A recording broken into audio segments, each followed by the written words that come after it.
On Wednesday, multiple police cars pulled up to the duplex where I live. Sounds exciting, huh? Now, our duplex is like a really big house divided in two down the middle.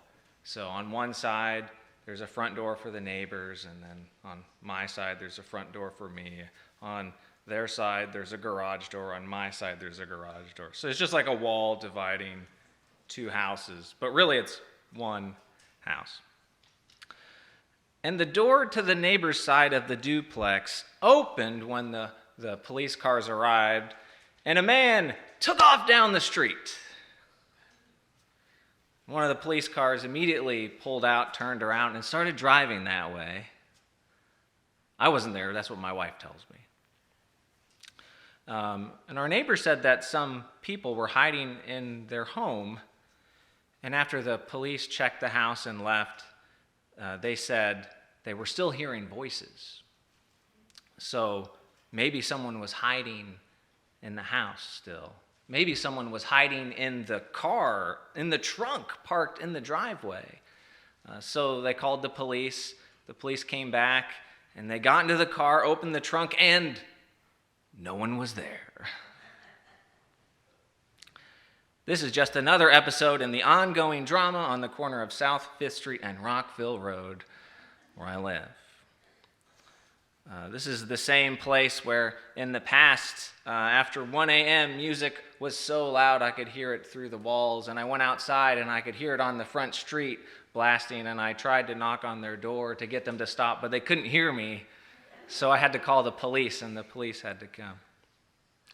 It's the same place where previously, remember, I heard the smoke alarms going off at like 1 a.m. I'm like, what is that noise? Is that the smoke alarm through the neighbors? And it was, and I opened the door. Thankfully, it was open. The house was filled with smoke completely, and I ran in there, found the source, and put it out, and I searched the place for anyone, and I only found a dog that was hiding in the furnace in the basement, and brought the dog out, called the fire department, and they came and took care of the rest. And it's the same place where a restraining order was taken out on someone. I'd seen them yelling in the driveway, and for a while, police cars were watching the duplex to make sure everything was okay. So here's my question for you. What should I do? Should I move my family to another apartment or home? Should I find a way to get our neighbors to move out? Should I pursue a third option? What would you do? Now, this got me thinking, how would you create a community that you'd never want to leave? We may think about places we want to leave, but how would you make a place you never want to leave? Would you support the school district and work real hard on that, being like, yeah, make a good school district? Would you support the police, the fire department, those kind of services? Would you support the public library and other community services to help everyone?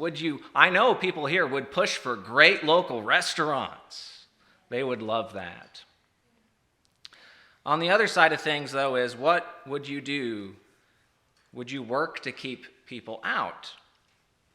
Would you go and form a horrible, horrible thing called a homeowners association to manage everything that can be done with homes and yards in your neighborhood? Would you make your neighborhood a gated community? Would you block the construction of more homes to limit the population size of your town? Would you keep property and house values up high enough so that lower income families can't afford to get in the community? So the prophet Isaiah helps us to consider, how does God create a community people would never want to leave? Listen to what this community is like that we're presented in our vision today. In sweeping terms, we hear, past troubles shall not be remembered or come to mind. Who cares about the past? It won't matter. And why is that? We are told that for the people there is delight in God, and for God there is rejoicing in Jerusalem. It is because of this rejoicing and delight, we read, no more will the sound of weeping be heard or the cry of distress. That is, the depths of exhaustion from grief and loss shall be no more. No more will it be that people live out less than their full time on earth. Children will not die in childbirth or from disease. People's lives will not be tragically cut short. No, they will have length and quality of life. There will be meaningful and productive work. It says the people will live in the houses they actually build. They will plant gardens, work in them, and enjoy the fruits of their own gardens. There will be a wonderful correspondence between your work and your reward. They will know the end of terror. It says all their children will be safe. And God will be attentive. God will know and answer every prayer. Complete peace will be known in the community. Even the serpent will eat dust as fulfillment of God's promises in Jesus, pointing us all the way back to Genesis 3. God's plan will come to fruition. Now, here is a vision you can latch onto. This is something meant to set your imagination on fire. It's so completely different from your daily experience or what you probably think is possible. You might call it a radical break with our reality as you experience it now. So how is this community created? How does it happen? We're told from the start that it's all about God's work of new creation. I am making a new heavens and a new earth. That is to say, God will transform everything. Since this is so different, I want you to wonder with me, how does this vision from Isaiah encourage you to think and imagine differently? How does this encourage you to understand there are more possibilities than we experience? Because earlier I asked you, how would you create a community that you'd never want to leave? And we considered how God creates such a community. And we see Isaiah's vision happens through God's work of new creation. Many of us probably think of this as life with God in heaven. Even Revelation, which we read from together earlier, borrows from this text and begins, "Then I saw a new heaven and a new earth." But this language of new creation is not just reserved for what we might call life after death.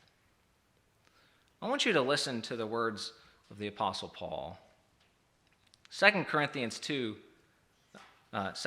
5, verses 17 and 18 say, "So if anyone is in Christ, there is a new creation.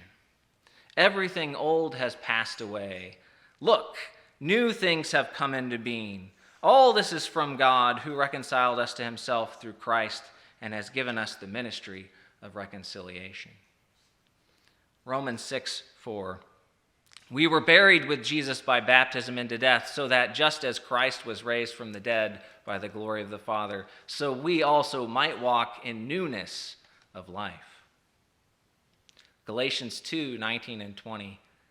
"I have been crucified with Christ, and it is no longer I who live, but it is Christ who lives in me. In the life I now live in the flesh, I live by the faith of the Son of God, who loved me and gave himself for me."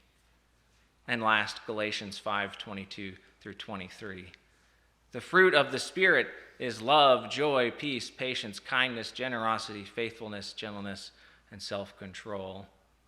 The point of the fruit of the Spirit being, it is by God's new creation in us that we generate a life of the fruits of the Spirit. It's not by our own work, but God's new work in us by being a new creation. Now, I read all these words from the Apostle Paul because I want you to understand two things. That first is this: God's grand work of new creation is not just in the future. It is available to you and happening right now through Jesus Christ. As Paul says, "So if anyone is in Christ, there is a new creation." And second, God is bringing his new creation into existence through his people of new creation. That is you, us, the church. So today we read Isaiah 65 and we find something surprising. You are at the very heart of something radical and life-changing. God is recreating the world right now. The church is the epicenter of this work, and God is doing it through you.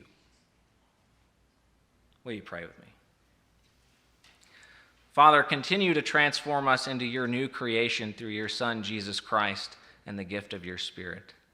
Open our hearts and minds to your work. Open our eyes so that we may see your vision and delight in your joy and love for us.